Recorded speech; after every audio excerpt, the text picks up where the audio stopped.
Hello and welcome to the Clinical Update podcast, the podcast that brings you thought-provoking education from MIMS Learning that you can fit into your busy life.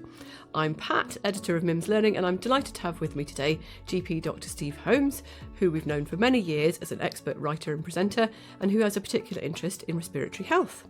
Today he's going to talk to us about challenges in respiratory care. So welcome, Steve. Hello, lovely to be here. Thank you very much indeed.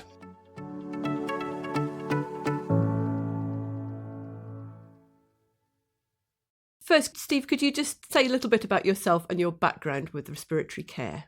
Yes, certainly. I'm Steve. I'm a general practitioner in Somerset and have been there for more than 20 years now. And I've been a GP since the 1990s. Really enjoy my job, which sometimes shocks people that I'm still enjoying it, but I am, and love the clinical work, love the challenges that we're presented with, but recognise it's a busy time. I do quite a lot of work with the Royal College of GPs, the Primary Care Respiratory Society, the British Thoracic Society, and work within the Integrated Care Board locally and some international respiratory work as well. So I've got a good clinical interest in respiratory, been involved in quite a few guidelines as well over time. So the structure of today's discussion is going to be, first of all, we're going to talk about challenges in asthma, secondly, challenges in COPD, and thirdly, challenges in acute assessment. So first of all, with the asthma side of things, what are the key challenges that GPs, primary care nurses and teams are facing at the moment? I think probably the challenges that we face are exactly the same that our specialist colleagues face in hospital and our emergency colleagues face in the out of hours situation. And certainly from an asthma point of view, the first challenge is making a good, accurate diagnosis. What is perhaps surprising is that in the past we had around about 1/3 of people that, when tested very carefully, having had their medication withdrawn, having previously had a diagnosis of asthma made, were found not to have any evidence of asthma, i.e. the diagnosis perhaps wasn't right. One thing to remember is in the studies that were actually done in Canada, the accuracy in primary care was 70%, we got 70% right, and the accuracy in specialist care was 70% as well. So key message from that is, if it doesn't sound like asthma, if things seem to have changed, we sometimes do need to very carefully reevaluate the diagnosis. The NICE guidance as a key challenge, it has been accepted variably in different parts of the UK. Some areas now very comfortably using FeNO as a good primary test. Some people still relying on just the eosinophil blood count, which is the first step to making that diagnosis. The second step, spirometry, again, variably available in different parts of the UK at the moment, some doing really well, some perhaps struggling. The other areas after that NICE recommended. So if I see somebody in their FeNO and eosinophils are normal, their spirometry is normal, I'm then expected, if I still think it's asthma, to refer it on to my specialist colleagues for a bronchial challenge test. And a lot of people at the moment are getting letters back from their specialist colleagues saying, I'm sorry, we don't do that sort of test here. Perhaps try a trial of treatment. So again, that's practical availability about what's available. So there's real variability across the UK in application of the guidance, but that may not necessarily be because people don't know what to do. It's more that the tests are not necessarily available to people. Yes, it's often about access to the tests at the moment. And I think there's another thing that has come out from the guidance is that, if we talk about diagnosis first, I'll talk about management in a moment. When I see somebody and I think it's asthma, but the FeNO is normal and the eosinophils are normal, and then I send them for spirometry and that test is normal too, quite often at each time they come back with those normal results, I'm reevaluating whether it is actually asthma or not. In the studies, it was expected that 50% of people getting a new diagnosis of asthma would need bronchial challenge testing. This was what NICE expected. NICE BTS and sign combined guidance we're expecting. But most of my specialist colleagues are not getting high numbers of people referred to. It seems that if we think it's probably asthma, but some of the tests are normal, we're saying it's something else and managing it in a different way. So that's an interesting observation on clinical practice at the moment. Management, again, is a challenge. Not only have we moved from a traditional model from the 1980s of regular inhaled corticosteroid and short-acting beta agonist, with some variation on that, we've moved much more into the 90s, noughties, and an up-to-date model of using maintenance and reliever therapy for the management of asthma.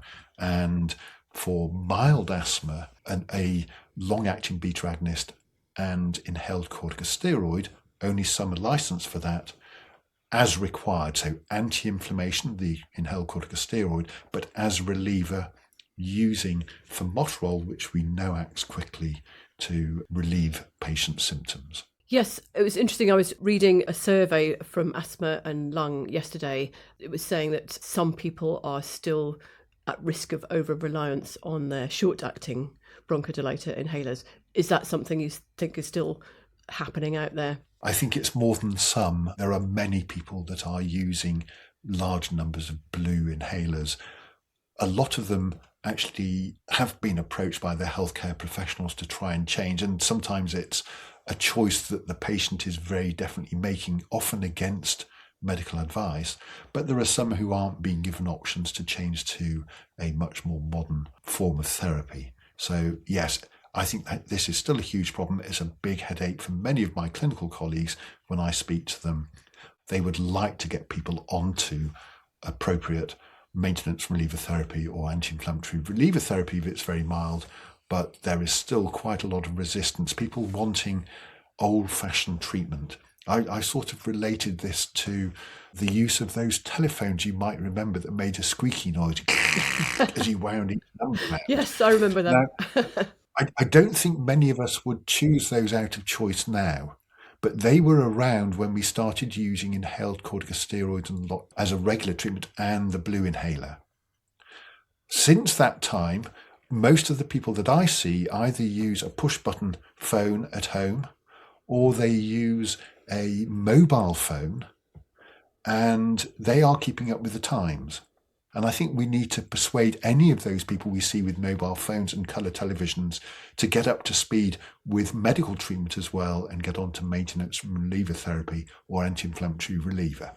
So are there any tips that you would give nurses or GPs listening to this now to think, what could I do in my practice to help address that problem? I think the first thing is think about identifying it. And that's easily done on the computer systems. And importantly, really important, to check how many, don't just believe what the patient says, how often you use them. Oh, not very often. Check on the system how many inhalers they've had from you. Remember, they might get them from a pharmacist as well. I think the second thing is this is a team game, not an individual game. Someone may be very good at respiratory in their practice or in their hospital or in the community, but if everybody else who's looking after those patients isn't part of the team, the results aren't going to be good. Reception staff need to know about overuse of short-acting beta agonists because they'll be the ones often pushing the prescription forward for an urgent prescription if the patient has run out. The same is true of other clinicians who are actually signing the prescriptions. We need to get that sorted out as a system to help patients. And I think we need to be honest and open with patients. And probably the most important thing in the one-to-one situation is listen to what their concerns are about not using a blue inhaler and address those. Don't just tell them what you think is right. Listen, approach, convince, and move on. So my next question was around asthma deaths and what GPs and teams can do to combat the trend, which I understand is unfortunately rising over the last 10 years or so. It's a very complicated picture and the accuracy of them. Certainly in the UK, when we did the National Review of Asthma Deaths back in 2014, there was somewhere around 1,800 people who died with asthma on their death certificate. And when we explored those patients' notes, we got about 80%, 90% of the notes available. And we were able to review only about 300 patients that seemed to have died from asthma. A lot of the other ones had asthma on the certificate because they had a blue inhaler, but there was no great evidence that asthma was the cause of death. And similarly, quite a few people who may be 85, 90, who've had asthma throughout their life. And remember, if you're that old, and you've had asthma that length of time, you may well have some complications from that, but we're probably dying from other causes as well. So the first thing is, don't beat ourselves up too much. A lot of the evidence from the National Review of Asthma Deaths should have said, you're doing a really good job. The numbers aren't quite as bad as the Office of National Statistics suggests. Having said that, we still do see people who die from asthma, often with those factors that were identified in the National Review of Asthma Deaths still shining out. People using 20, 30 blue inhalers during the year, not using their preventer treatments at all, not seeking medical help or advice.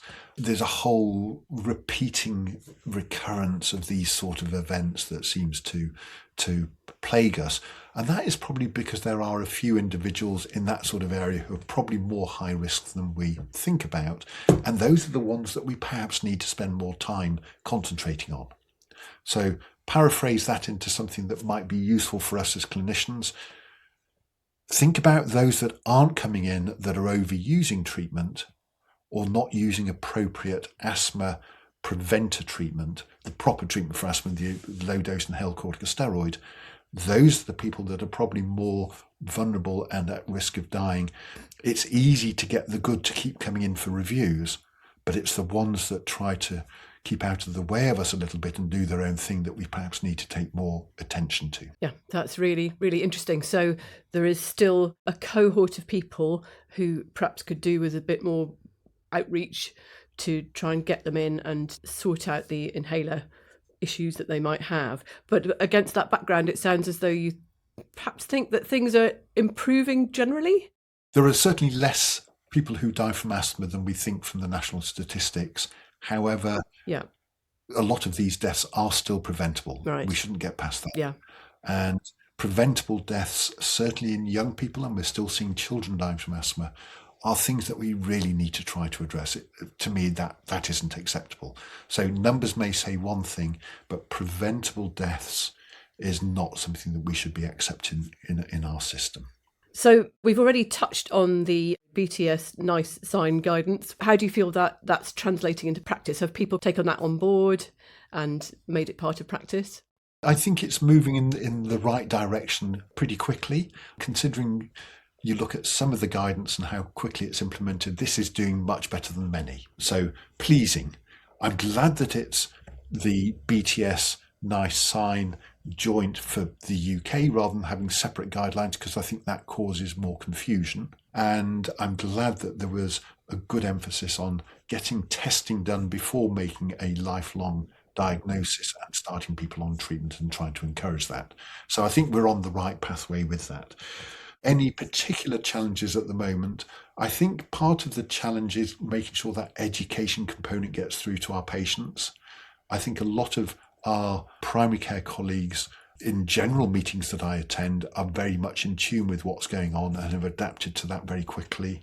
I'm noticing less people now in the emergency situation being told you need to have a blue inhaler every time. So I think that message is getting out as well. So we're on the right track with how things are going. I would always say, but we can be better and we can be faster, and let's keep moving on that direction. Do not take your foot off the pedal. Just one more thing about asthma. Do you have any tips around managing the patients who have asthma but who really like to keep fit, or are perhaps even athletes in their own right? Yeah, a few quick tips. One is keep thinking about what they tell you and listen again. It's all about listening and trying to understand what the patient is telling you about how they use their treatment and what their symptoms are. And if you look at the BTS guidance on breathlessness in respiratory individuals published about 2 or 3 years ago, lots of more detailed information there. Well worthwhile going to lead author James Hull, global expert in this sort of field. What's important about people who have asthma and are trying to keep active is, if you're professional, you should get good quality medical advice. And most of those athletes have got good quality medical advice and use proper preventative treatment to keep the asthma away completely.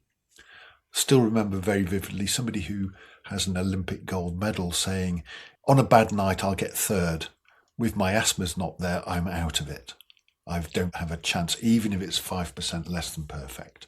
And that sort of thing around athletes and getting it right is really important at the professional level. The other common story I hear is people saying, I just use the blue inhaler because my asthma only comes on when I'm doing my exercise. Most of those people, if they stop their blue inhaler, will find their times get better. They get less wheezy when they're exercising, and they get better because what they're developing, if they're using it fairly regularly, is bronchial hyperresponsiveness. And so, again, really important to listen to what the patient says. Two other common things that make us feel breathless when we're running around. One is inducible laryngeal obstruction. That's a noisy breathing that you can hear from quite a long way away coming from the larynx. And a lot of patients actually get that as a problem during exercise rather than asthma. A group of patients only wheeze after they've finished their exertion, exercise-induced bronchoconstriction. That, again, can be associated with asthma, but doesn't have to be. And a lot of people just get that on its own. And quite a few people, they lose their skills in keeping breathing going and change their breathing pattern around subconsciously, which makes them get unusually breathless when they exert. It's not consciously developed. It's something that physios with expertise can help. Sometimes the explanation is enough to convince the patient, and they can go for breathing exercises to make sure they're taking proper breaths in and using that more effectively. Very interesting. So there's some real different angles on the issue, as well as just the asthma medication. But people with asthma need asthma treatment for managing their asthma. And if they've got it well controlled, they shouldn't get any symptoms and not need their acute reliever during a sporting event or before a sporting event. Fantastic.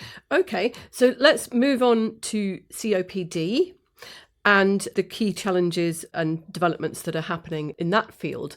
What are you seeing in COPD at the moment, Steve?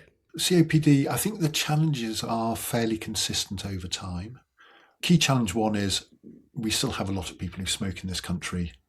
We need to be trying to help to support them to stop. We need to maximise the impact by getting them into smoking cessation services. Section number 2, what the British Lung Foundation, the forerunners of Asthma and Lung UK charity, talked about was the missing millions, people who had COPD but were never detected. And it's important, and one of our GP colleagues, Hilary Pinnock, did research showing that people with COPD, it became a way of life. I slow down a little bit because my breathing is not quite as good, which means I'm walking 98% as quickly as my partners and everybody else. Then it gets to 97, 96, 95, and I'm just slowing down slightly faster than other people of my age. But I'm not seeing it as a problem. And because I've smoked, I cough in the mornings, and I just expect that. And so we have a lot of people out there who are significantly more breathless than they could be. So that's a challenge for us to pick up. Another challenge is lots of patients come in with infections and we don't think about COPD. We probably should. Further challenge is if we think it's COPD, how long will it take us to get that spirometry? We talked about that briefly on the asthma part of the podcast, but the same is true really in COPD as well. What we want is a timely diagnosis. The spirometry helps to confirm the diagnosis. We need to make sure they've had a chest x-ray and a blood count as well, just to make sure there's nothing else in the picture, and do a clinical assessment and clinical evaluation for things like atrial fibrillation and aortic stenosis. Yes, I mean, again, the practical tips that you would give GPs and nurses to address these issues, because they're complex issues, aren't they? Some of the issues there are probably, from the point of view of smoking, please don't forget. It's easy to have lots of patients coming through and assume somebody else has done that job. But a quick check, are you smoking? If they say yes, we can move on that quickly. And we should be using very brief advice, takes about 15-20 seconds, and effectively it's saying best way to stop, professional help, and the medications that will really make a difference, 3 times better than trying on your own. Here's the number, or here's the website to get it, and it will be free. And they'll professionally support your way through it. That's the smoking bit. I think if you're not getting access to spirometry, then it's worthwhile writing to the commissioners, the Integrated Care Board, to say, please can you tell me what you're doing about this? Because it's not acceptable in a country that really should be doing much better to not get access to basic tests. We need good quality spirometry to make that diagnosis, and we have effective treatments afterwards which really make a difference. Probably, again, triple therapy. Number 1 triple therapy is smoking cessation. Number 2 triple therapy is making sure they have the immunizations, pneumococcal vaccine, shingles, RSV, and influenza vaccinations to prevent having more exacerbations.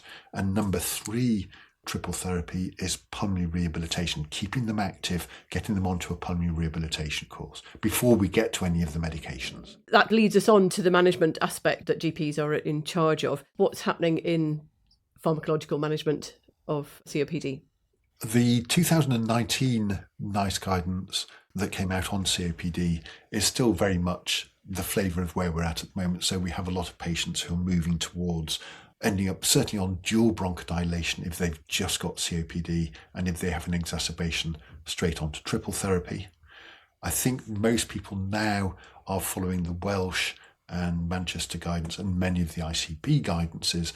If they have asthma, give them an inhaled corticosteroid, long-acting beta agonist, and a long-acting muscarinic if we think they've got asthma and COPD together, because we want to maximally bronchodilate like we do if it's just COPD, but we need to give that protection of an inhaled corticosteroid straight away. So that's probably one of the big changes, is asthma and COPD, or asthma features and COPD, triple therapy, just COPD, dual therapy, unless they've had an exacerbation, in which case you're trying to prevent those more, and you should add an inhaled corticosteroid.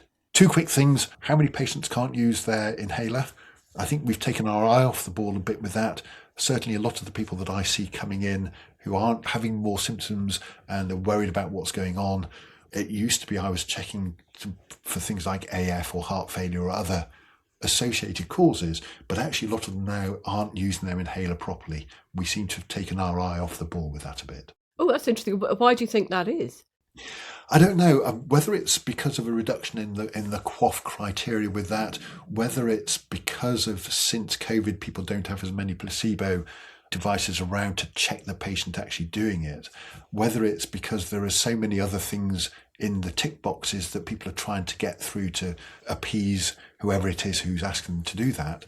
I'm not sure, but I think one of the core fundamentals has to be, can the patient and is the patient using their inhaler properly? Yes, and so that requires in-person, face-to-face interaction where you look at the person using their inhaler to check that they've got the technique correct. Yes, you can't really do it over the phone. It's really hard on a video. And I often think about using an inhaler is a skill. It's not a written, I can tell you how to do it and you can do it. It's something like serving in tennis, or doing a backhand in tennis, or playing a guitar or a piano or something like that. You need a little bit of coaching to get it right. It's not just go and look at the video and you'll be able to do it, won't you? I'm not a GP or a nurse, but I imagine that in general practice that it would generally be nurses doing that coaching with the patient. Would that be right? By and large, it is nurse colleagues who do most of that in most general practices. There are an increasing number of pharmacists who are starting to do that. Right. And as part of the team, there is a concerning number of people who think that if we ask them, it'll be right if they say they've done it, and then tell them to look at a video to confirm that. But certainly a lot of the people that I see practically having more problems when they come in may have been told that, but when we look at what they're doing, they're breathing in too quickly, they're not having their throat in the right place when they inhale in, they're not shaking the inhaler beforehand, they're using double actuations, all sorts of the common basics that we should be picking up on. Tips for GPs: if you're not sure, please ask one of your colleagues who is the inhaler guru. There are about 140 different inhalers around, so not many people are a bit sort of strange like me and like to know about how to use each one. They're not 140 different types, it's the different preparations and different selections from that. The principles are similar, but if in doubt or not getting good control, please check that the patient has had their inhaler technique checked. And finally, on COPD, you're going to be writing some resource around this, but there's perhaps a bit of development around biologics in COPD, is that right? Yes, really exciting news in the world of COPD and biologics coming through. Recent approval in its final draft with NICE at the moment, suggesting use of a biologic will be recommended very soon. NHS England have been providing some commissioning advice to the ICBs since that final draft has been produced. And practically, we're going to be in a situation where quite a few of our patients who've had 2 flare-ups during the year, 2 exacerbations, or 1 hospital admission and a small flare-up will be eligible if their eosinophil count is greater than 0.3 or 300, depending on the method that you use.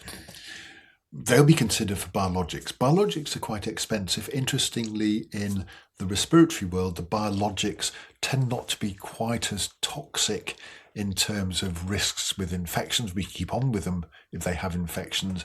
In terms of getting over operations, you keep on with an asthma biologic, and the same ones are being developed for COPD if you're having an operation, which you don't with some of the other disease areas where we're using biologics. But very exciting times. They seem to reduce these exacerbations by a factor of at least 1/3, which is good news. That's going to be starting to keep people out of hospital more. As long as we get the patients right, that's going to be really handy. One of the interesting things in the studies was the patients who were given biologics didn't have to have pulmonary rehabilitation first, and they were given them whether or not they were smoking. Sometimes it's hard to get people to stop, but the trial data was with both of those groups included. And so I think the information that's come out from NICE is those you wouldn't exclude somebody if they were continuing to smoke. So that's real world data then from those studies? Very much so. And at the moment, there's some guidance being produced by the British Thoracic Society that hopefully will be able to provide some good clinical tips on who to select and where to take that through as things progress.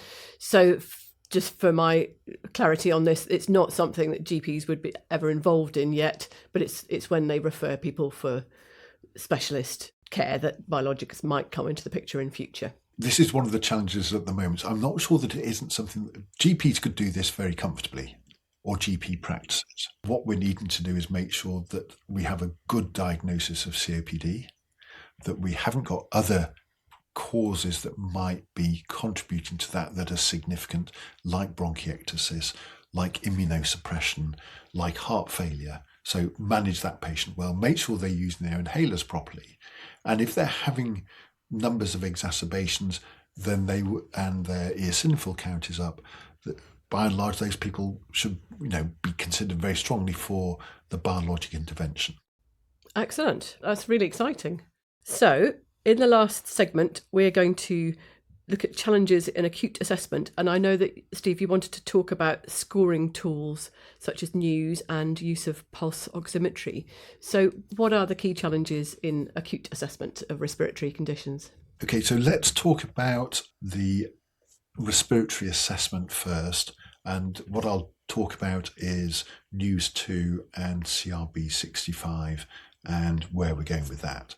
At the moment, I think a lot of us working in primary care and in out of hours are recommended to use the NEWS 2 score when the ambulances phone us up. And it's important to recognise that although a lot of the data on that is quite useful, it may not be relevant to a clinician sending somebody in. The pneumonia guidance with the BTS and prior with NICE and this year with NICE have been recommending using CRB 65. Risk factors, if you've got a 0 or 1, that's probably fine in the community. 2+, you start to worry and think seriously about admission. 65, over 65 would give you 1 point. New onset confusion would score you upwards again. That would give you another point. Respiratory rate, and they actually say 30, that's quite quick. So that's your CR, and the BP is the blood pressure, and that I think is 90, if my memory serves me correctly, but it's quite a low figure. Any of those sort of factors should be triggering us to send the patient in. And the problem in primary care is we don't do news scores every 15, 20 minutes. That's not our remit or game, is to be observing people in the community for 24 hours doing 4-hourly OBS. That's where you need hospital. Remember, patients with pneumonia can become quite septic, can be very vulnerable. And if you're worried about with any of those features, I would want the patient in hospital within 1 to 2 hours. If it's just their age and they're well, manage them at home. But new onset confusion in someone with pneumonia, very high respiratory rate, a pretty low blood pressure, that should really make us want rapid action, no matter what the score comes to in news. Give them the score because that's what we do in normal assessment, but it shouldn't make a big difference on that. And NICE said they don't have any evidence that we should be using news 2 for pneumonia recently. They've reviewed it and said, can't say anything. Stick to CRB 65. So that's fairly clear with that. There's similarly research done by Alistair Hay and colleagues last year on the children's version of this, highlighting that the Pew score, the pediatric early warning system, really isn't sensible for use in primary care and misses many of the children that should be admitted if you just went along with that. So admit on our old clinical background, certainly with acute respiratory type problems. Pulse oximetry. Pulse oximeters we're very familiar with. Huge blurging of them during COVID. Lots of patients buying them. We were given quite a lot and they seemed to disappear when they went out to people's homes and never returned. So there's wandering pulse oximeters out in the UK at the moment. What's interesting about that is that those pulse oximeters, I don't think many of us are conscious of how accurate they are. Right. 2 pulse oximeters. One is a non-medically approved, i.e. it's a pulse oximeter that's on Amazon that just says you can buy it. Another one is a pulse oximeter that has gone through the approval process to be accurate enough to be called a medical instrument, a medical device. The medical devices usually have a variation on the number of 4% either side. Okay. So if my reading is 94%, and that's just at that wavering point, it could mean completely normal 98, or it could be 90%. And that's if it's a medical machine done optimally. Now, that again has implications for us when we're seeing patients, because if we are over relying on the pulse oximetry reading, and the evidence is the most reliable signs are respiratory rate first for people going off, that's any form of sepsis, then pulse, then blood pressure, then if we want the pulse oximetry. Right. But these ones have gone first. Pulse oximeters are the last to change. Your oxygen levels drop later than the others. That's quite scary. Yeah, it's so not to be over relied on then. No. If you find a pulse oximetry reading that is out with what you're expecting, and certainly if it's a patient telling you they've used their pulse oximeter from Amazon or wherever they bought it from, other places are available, what you're looking for with that is to say, okay, if you're clinically completely well, we don't need to worry, because if your breathing rate is normal, your pulse is still normal, your blood pressure is, this is probably an anomaly, because the machine itself isn't particularly accurate in the way in which it does it. I think 2 tips from that from my side is, 1, it's worthwhile if you're buying a pulse oximeter, try to get one that's likely to be accurate. Number 2, just spending lots of money on it doesn't guarantee accuracy. And there are those that can cost £2,000 that are less accurate than those that can cost £50 in that on that US independent website. Paul Silverton, has produced information on this back in 2022 in the British Medical Journal, and there's been some more recent this year information on inaccuracy in pulse oximetry as well. Last key tip on the pulse oximetry side of things is that people with darker coloured skin tend to have underestimated problems with pulse oximetry. And we found that during COVID, where people were being admitted much later if they had darker coloured skin because of that reliance on the pulse oximetry. Retrospective studies of people being admitted to intensive care for a whole variety of reasons have shown exactly the same thing. So skin colour has a major impact on the potential for the pulse oximetry being accurate. That's really a very important point. Thank you for raising that. So, well, it's been a really interesting discussion. Thank you very much, Steve. And some of the things that you've referred to, I think we'll try and provide links to those in case people want to go and look them up.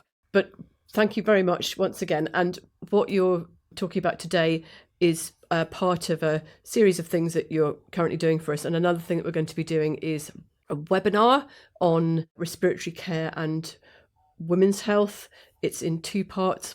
Part one will be about pregnancy, and the second part is about challenges in women's health more generally. So one's going to be about the complexity of managing people who are breathless during pregnancy, and it's an area that often seems to be neglected. The other one is a recognition of thinking about women and things like asthma and the complexities we have with the management of asthma in some women, and the hormonal and other issues around that.